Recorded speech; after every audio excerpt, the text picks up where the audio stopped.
Vamos hoy a hablar del tema: el pueblo que conoce a su Dios lo alaba. ¿Cuántos conocen a Jesucristo?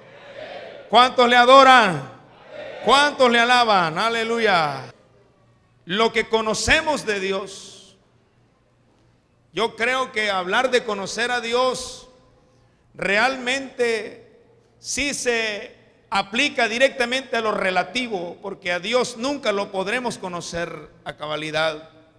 Dios es demasiado grande, Dios es demasiado sublime, Dios es demasiado poderoso. Dios habita en luz inaccesible. Lo que conocemos de Dios solamente se aplica a lo que Él nos ha hecho conocer, nada más. Una pequeña luz, un pequeño destello de su grandeza, porque la misma tierra tiembla a su mirada. El mismo universo, y dice la Biblia, los cielos de los cielos no te pueden contener.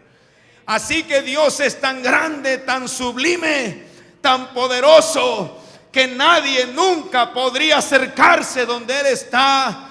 Solamente conocemos de Dios lo que Él nos ha dado a conocer. Es incomparable Dios. Él es indescriptible, insondable. Nunca nadie podrá comprender algo, y es esto: ¿por qué Dios nos amó?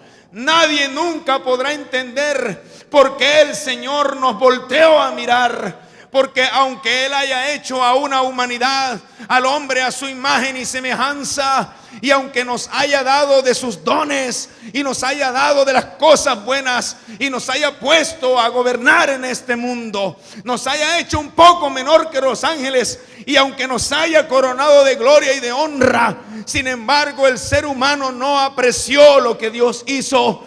El ser humano se alejó de Dios, como dice la Biblia en Isaías 53. Todos nosotros nos descarriamos como ovejas, cada cual se apartó por su camino. Ese era el destino que nosotros llevábamos.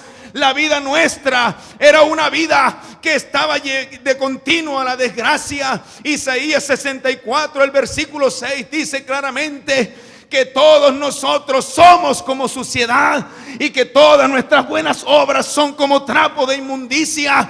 Y también dice que todos nosotros caímos como la hoja, y que nuestras maldades nos llevaron como viento. ¿Cuándo una hoja volvería a estar una vez más pegada en el árbol?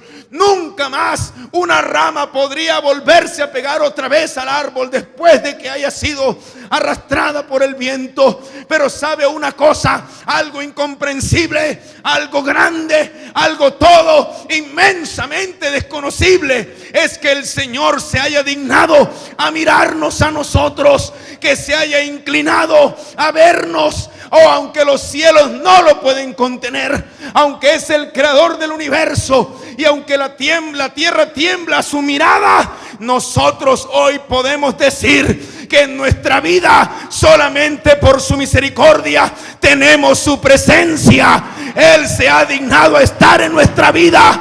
Él nos ha hecho hablar en lenguas. Él ha transformado nuestros corazones. Él nos ha hecho nueva criatura. Hoy podemos decir que Dios se nos ha mostrado, y nosotros le conocemos solamente por su gran misericordia. Un aplauso a Jesucristo. Él es tan bueno, Él es tan grande.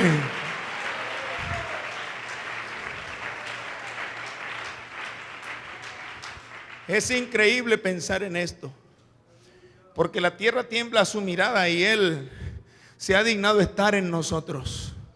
El Señor Jesús dijo: vendré a vosotros, enviaré el Consolador que estará en ustedes, el Espíritu de verdad, el cual el mundo no puede recibir porque no le ve ni le conoce, pero vosotros le conocéis, porque mora con vosotros y estará en vosotros. Esa palabra, esa promesa, esa profecía se cumplió el día de Pentecostés, cuando el Espíritu Santo cayó sobre aquellos que estaban sentados en el aposento alto. Y dice la Biblia que de repente vino del cielo un estruendo como de un viento recio que llenó la casa, y se les aparecieron lenguas repartidas como de fuego, asentándose sobre cada uno de ellos, y empezaron a hablar en otras lenguas según el Espíritu les daba que hablasen. El Espíritu Santo ha sido para nosotros un consuelo. El Espíritu Santo ha sido para nosotros una bendición. El Espíritu Santo ha sido para nosotros poder de Dios, una alabanza para Cristo. Y algo que debemos recordar siempre es que lo que conocemos de Dios es solo por su misericordia. El apóstol Pablo empieza escribiendo en Romanos desde el capítulo 1 y nos empieza a explicar por qué el ser humano cayó en desgracia, y empieza a explicar que la gente empezó a adorar a las cosas creadas antes que al Creador, que la gente se fue lejos de Dios, y empieza a explicar que no hay diferencia entre los judíos y los griegos, o sea, los gentiles, y empieza a decirnos que todos somos culpables, que todos nosotros no merecíamos ya el amor de Dios. El capítulo 3 nos explica claramente y nos dice que no hay ni un justo, no hay ni siquiera uno, que no hay quien busque a Dios. Todos nos descargamos, a una nos hicimos inútiles. Sepulcro abierto era nuestra garganta, y nuestras manos y nuestros pies corrían hacia el mal. Esa era nuestra vida. Pero la Biblia dice en el capítulo 5 de Romanos que Dios muestra su amor para con nosotros, en que siendo aún pecadores, Cristo murió por nosotros. Y por eso es que allá en el capítulo 11, San Pablo en los Romanos canta una canción, y para mí es una de las cosas más hermosas que hay. La primera vez que yo le entendí este texto, la primera vez que yo entendí el texto 11, versículo 32 en adelante, para mí fue una cosa muy grande. Mis ojos se llenaron de lágrimas, porque yo veo que a veces en los creyentes es muy fácil hablar de un milagro, y cuando la gente dice Dios me sanó, la gente aplaude y grita gloria a Dios. Y cuando otros han recibido milagros, la gente aplaude y dice gloria a Dios. Pero cuando se habla que Cristo me ha salvado, los cristianos a veces como que no decimos nada. Nadie dice amén cuando alguien habla de que ha sido salvo.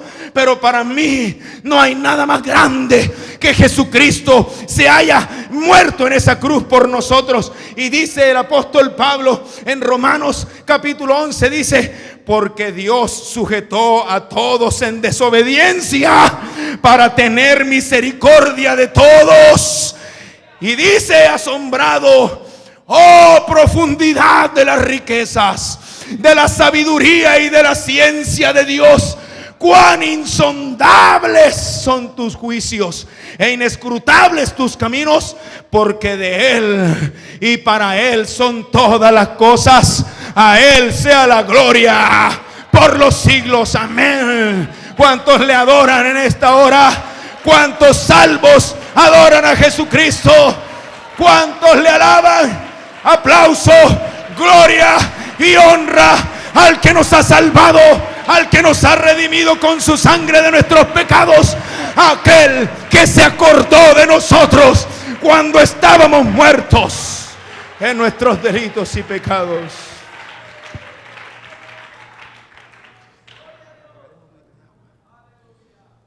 Aleluya. La Biblia está llena de personas que conocieron a Dios. Gente que por conocerlo y por saber quién era Él, estuvieron dispuestos a perderlo todo. Gente que por saber que las promesas que Él había hecho eran justas y fieles, estuvieron dispuestos incluso a perder la vida. Y la pregunta sería: ¿qué tanto conocemos nosotros a Dios? Porque el pueblo que le conoce le alaba. Pero la alabanza no está referida solo a palabras. La alabanza no está referida solo a decir aleluya, gloria a Dios. La alabanza no se limita a un coro, ni a una canción, ni a un instrumento bien tocado. Yo creo que lo que Dios mira de nosotros no es tanto las cosas que decimos, sino el corazón. Él conoce el corazón. Él nos pide no que cantemos coros lindos, ni que digamos aleluya, ni demos aplausos. Él dice: dame, hijo mío, tu corazón. ¿Cuánto le dan el corazón al Señor? Así que la alabanza a Dios está representada más que en palabras, en acciones. En aquel que está dispuesto a sufrir por Cristo, en aquel que está dispuesto a vivir una vida de pronto de dificultades por Cristo. Aquel que ama al Señor está sostenido por Él nada más. Porque la Biblia dice en Romanos capítulo 8 que a los que aman a Dios, todas las cosas les ayudan a bien. El que sabe eso, el que se agarra de esas palabras, el que dice que ama a Dios, debe estar dispuesto a soportarlo todo para poder vencer. Porque le digo una cosa: las palabras que Dios nos ha dado, sus promesas son fieles y verdaderas, y Dios mismo es fiel y verdadero, y Él cumple. Una alabanza fuerte para Dios. Gente que estuvo dispuesta a darlo todo, gente que estuvo dispuesta a morir. Y me encanta mucho ver este ejemplo de aquellos 3 hombres que estuvieron al frente del horno de fuego. No es fácil estar al frente de un horno de fuego. No es fácil estar enfrente de las cosas que nos pueden derrotar. No es fácil estar enfrente de aquellas cosas que me hacen perder el genio. No es fácil estar enfrente de aquellas cosas que me hacen perder mi vida espiritual. Cuando me he sentido tentado, cuando me he sentido llamado a hacer cosas que no convienen.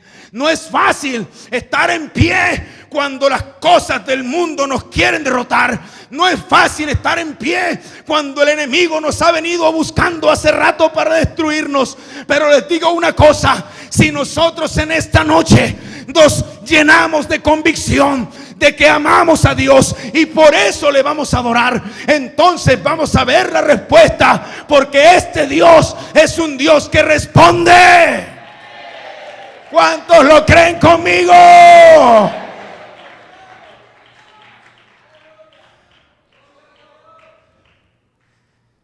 Y el rey los manda a llamar. ¿Cómo que no van a adorar? Es que no van a adorar. No vas a ir. No se van a arrodillar ante mi imagen. No lo van a hacer. Se requiere conocer a Dios. No estamos hablando de que será que sí. Yo como que mejor me cuido porque de pronto no me responde. Cuando hablamos de que Dios responde, estamos hablando de un Dios verdadero. Y por eso le conocemos, por eso le adoramos, porque le conocemos. Estos hombres conocieron, sabían en qué estaban. No estaban ahí dispuestos a vivir una vida fácil. No estaban viviendo una vida ligera espiritualmente. Estamos hablando de hombres que no estaban solamente limitados a comer legumbres nada más. Estamos hablando de personas que cuando se les probó, si conocían a Dios, estarían dispuestos a enfrentarse a las realidades. No van a adorar. Sadrac, Mesach y Abed-nego no van a adorar. Los voy a echar al horno de fuego. Y mi rey, no vamos a adorarlo. No lo van a adorar. Entonces les voy a calentar el horno 7 veces. Y me encanta la respuesta de estos hombres, porque estamos hablando de alguien que está dispuesto a lo que sea, con tal de mantenerse firme ante el Dios que conoce. Los cristianos de hoy debemos estar firmes, inamovibles ante el Dios que conocemos, porque este Dios nos va a salvar. Pero aquellos 3 hombres, Sadrac, Mesach y Abed-nego, dijeron: mi rey, caliéntelo lo que quiera, no importa, sobre este asunto no vamos a hablar más, porque el Dios al que nosotros continuamente servimos nos va a librar del horno de fuego y de tu mano. Y sabes una cosa, rey, dijeron además, y si no nos salva, no importa, tampoco lo vamos a adorar. Así es que se necesitan cristianos en este tiempo. Cristianos que se paren en la raya ante el mundo, que se paren en la raya ante la tentación y puedan decirle al diablo y a la carne: yo conozco al Dios que sirvo, yo conozco al Dios que sigo, y Él me va a salvar, Él me va a guardar, y si no me guarda no importa, yo voy a seguir a Jesús porque yo lo conozco. ¿Cuántos conocen al Señor? ¿Cuántos le dan un aplauso? ¿Cuántos lo adoran?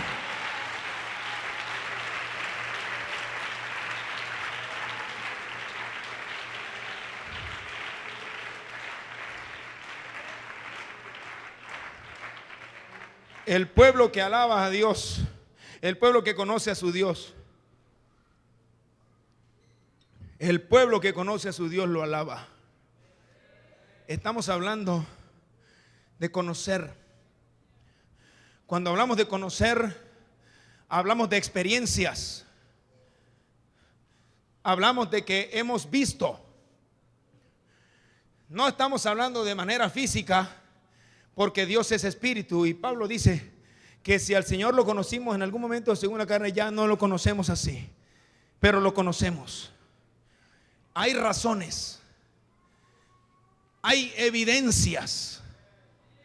Cuando hablamos de conocer a Dios, estamos hablando de evidencias.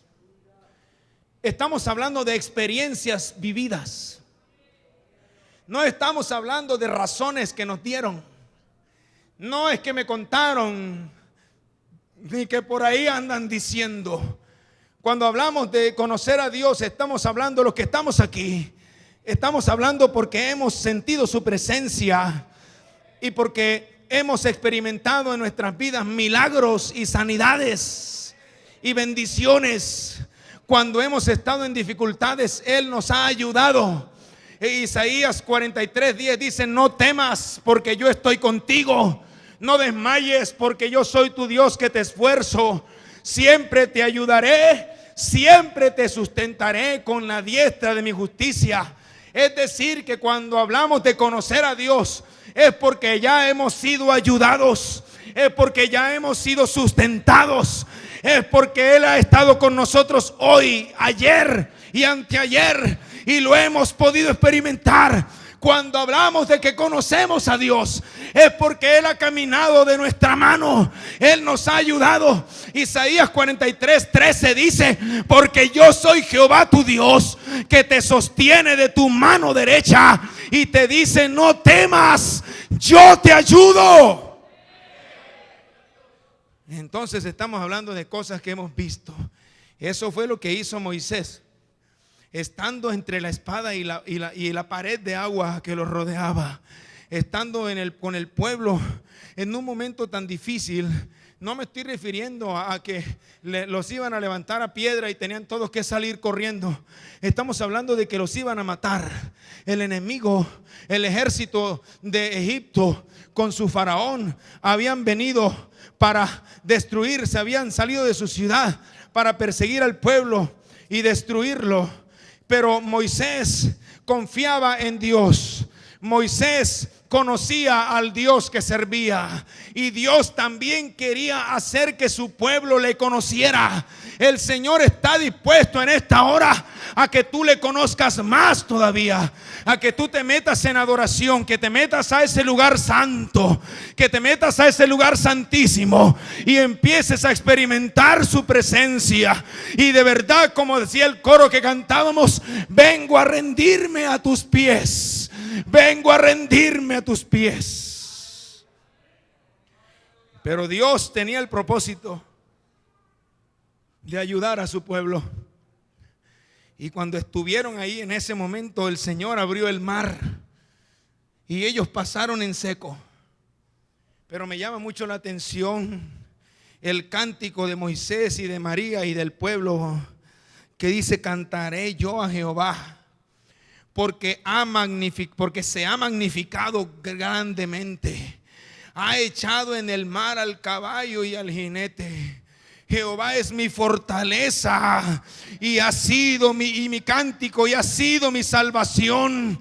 Este es mi Dios.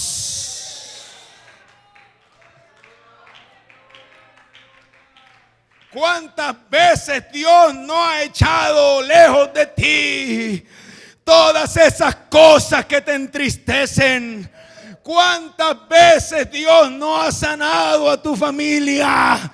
¿Cuántas veces Dios no te ha tomado de la mano y te ha sacado adelante? Yo creo que sí vale la pena que en esta noche cada uno de nosotros diga: este es mi Dios. Este es mi Dios. Te alabaré porque formidables, maravillosas son tus obras. Oh, aleluya. Estoy maravillado y mi alma lo sabe. ¿Cuántos lo saben esta noche? ¿Cuántos lo saben? Aleluya. Yo creo que Ana tenía razones para...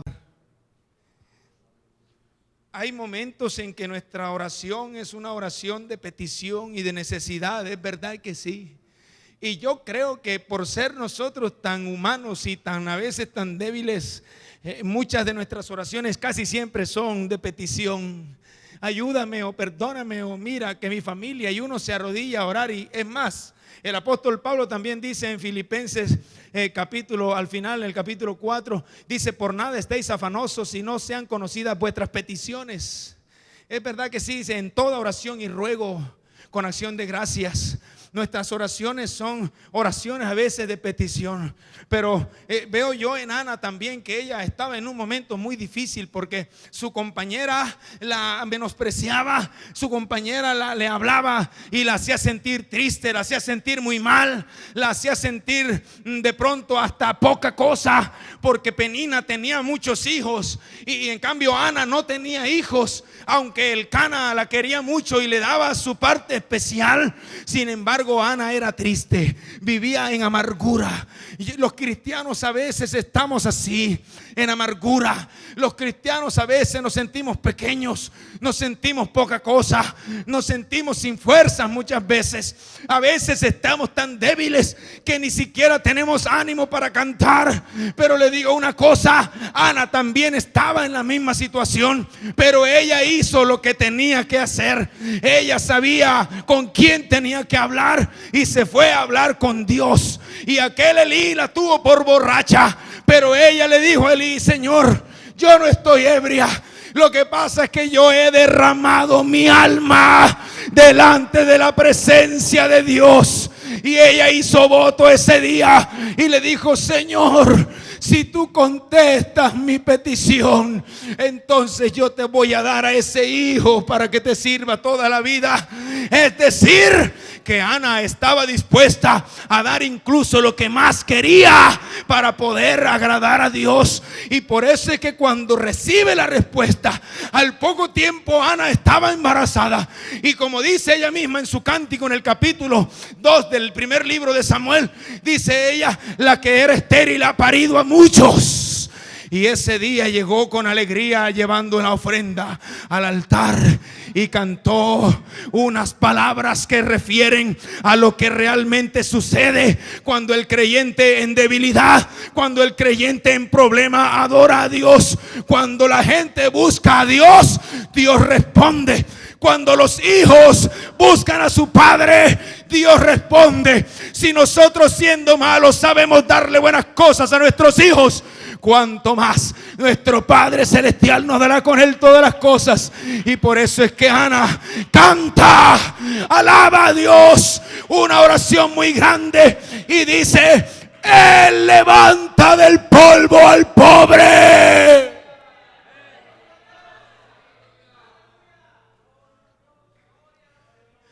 Él levanta del polvo al pobre, y al menesteroso lo alza del muladar, para hacerlo sentar con los príncipes de su pueblo.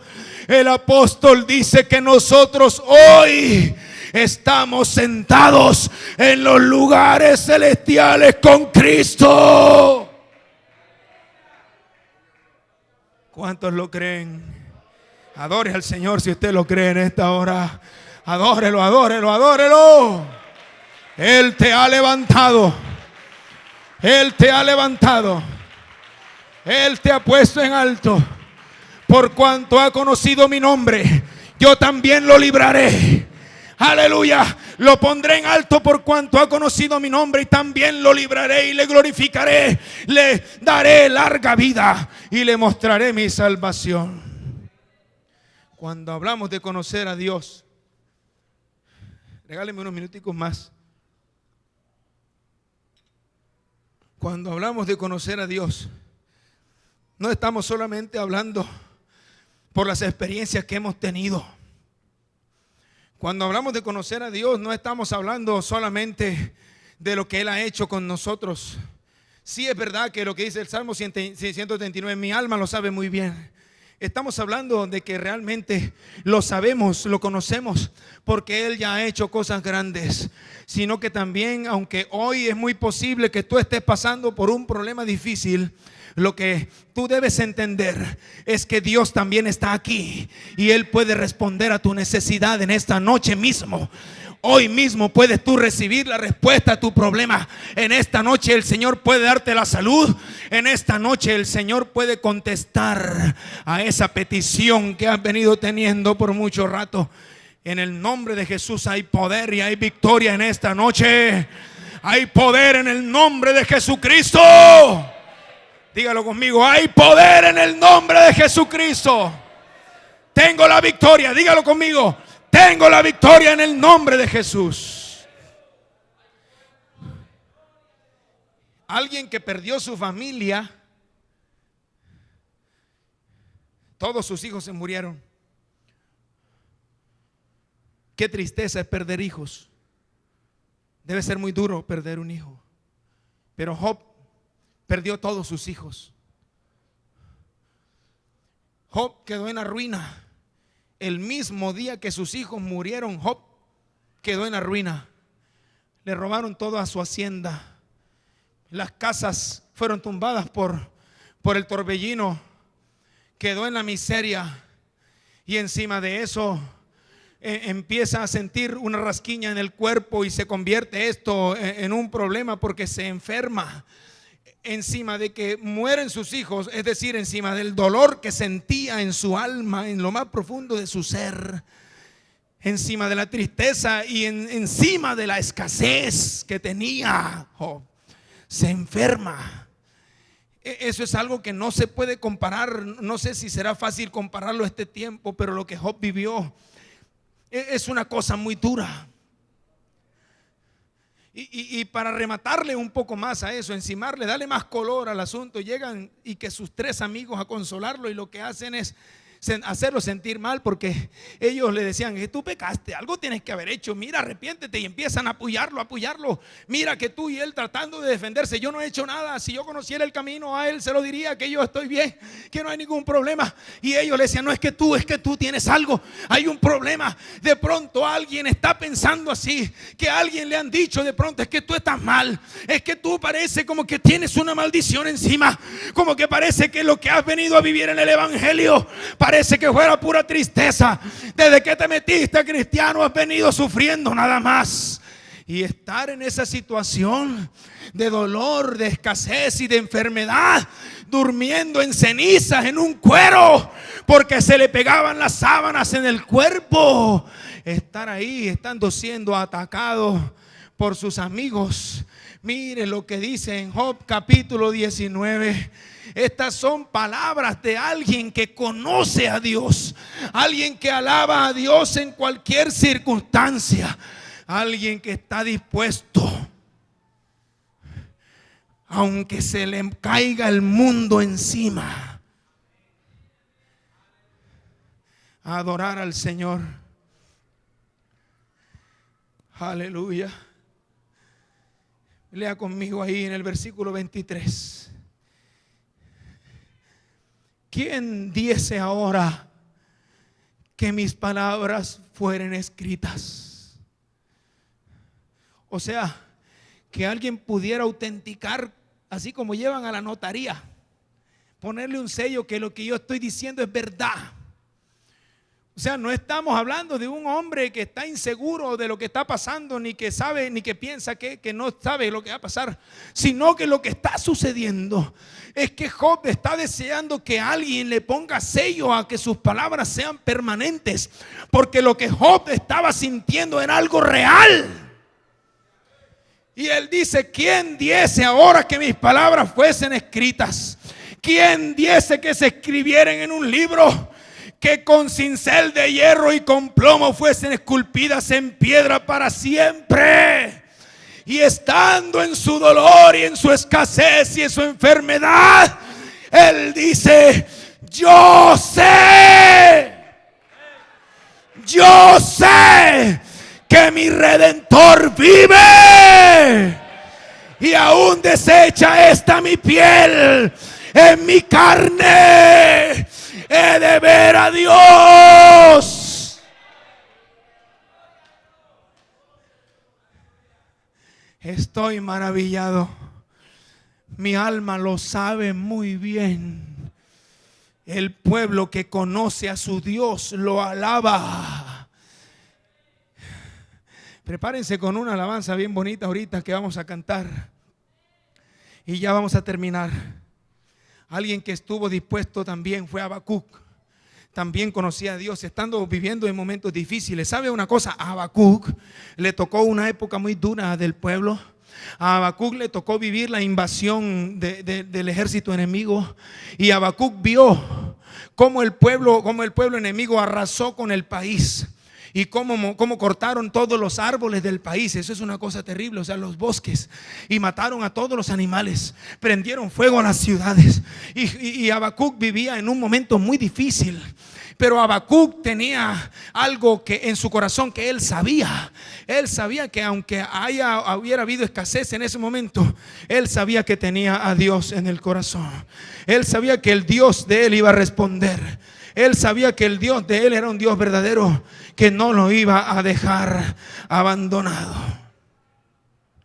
Y ya al final, después de que en el libro de Habacuc se describen todas las desgracias que le iban a pasar al pueblo y lo que estaba pasando ya de toda esa escasez que iba a haber y esa pobreza, él está seguro de en quién ha creído. No estamos hablando de un Dios de palo que la gente tiene que limpiar con un trapo.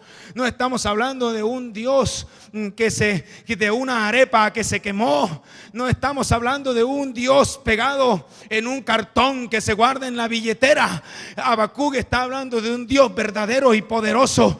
¿Sabes una cosa, mi hermano? Aquí está ese Dios todopoderoso con nosotros para ayudarte.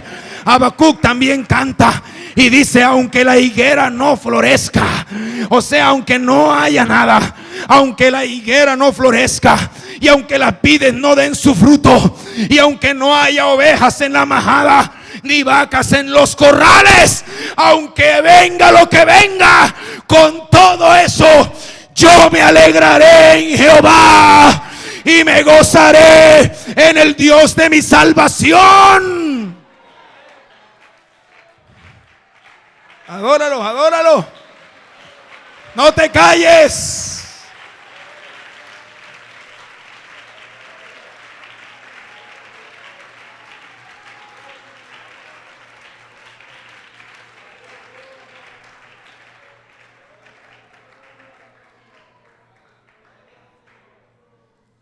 Y dos hombres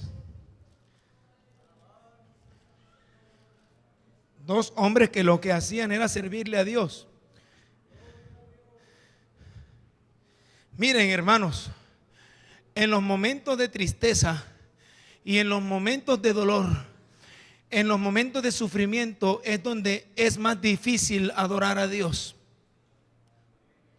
En esos momentos. Pero el que conoce a Dios, aunque de pronto hayas desfallecido en algún momento. Cuando mi mami estaba enferma, que muchos de ustedes la vieron enferma ella aquí en Valledupar. En esos años que estuvo tirada en el suelo, durmiendo en el piso porque no se podía levantar, que muchos de ustedes la conocieron así. Yo me la encontraba a veces en la noche en el piso tirada, ella lloraba y me decía: mi hijo, ¿por qué será que a mí me pasa esto? Claro que uno triste y uno en necesidad es difícil. Es difícil. Y yo lo que he hecho es servirle al Señor, me decía ella. Y a uno le da desesperación. Pero en otros momentos yo la veía a ella adorando al Señor y hablando en lenguas. Para mí fue un ejemplo de mucha valentía. Yo veo aquí en la Biblia, en el libro de los Hechos, a 2 hombres que nos dieron ejemplo de valentía, y que lo que ellos habían hecho era solamente servir a Dios.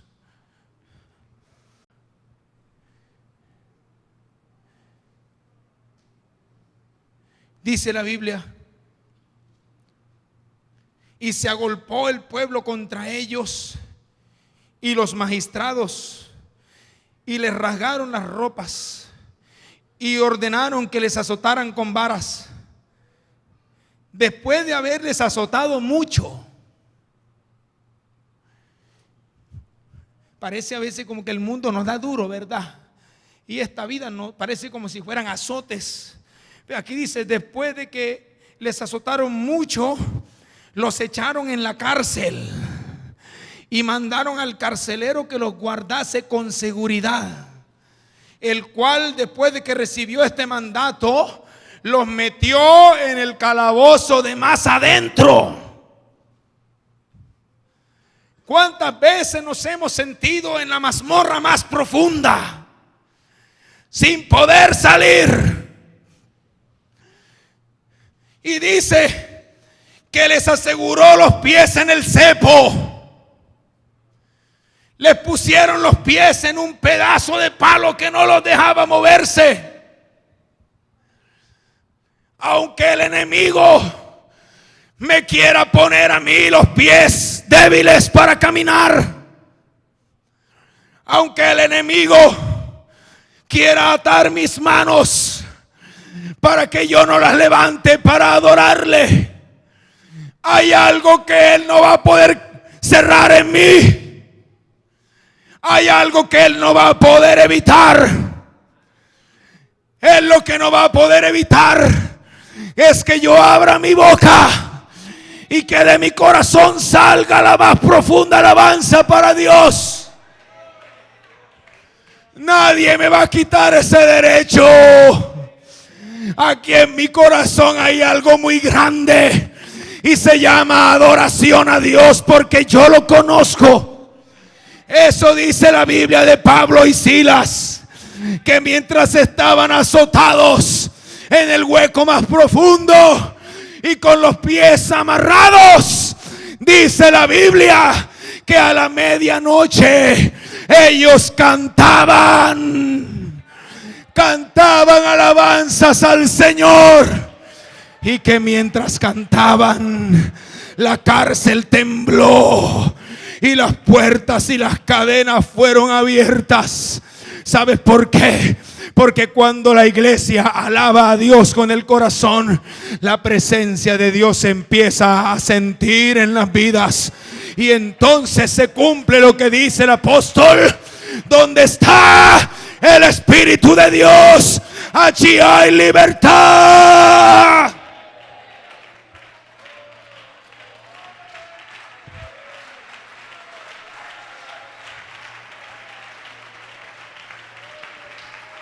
Si le alabas esta noche, eres libre. Si le estás cantando, si le estás aplaudiendo, si le estás adorando, es porque en esta noche eres libre en el nombre de Jesús.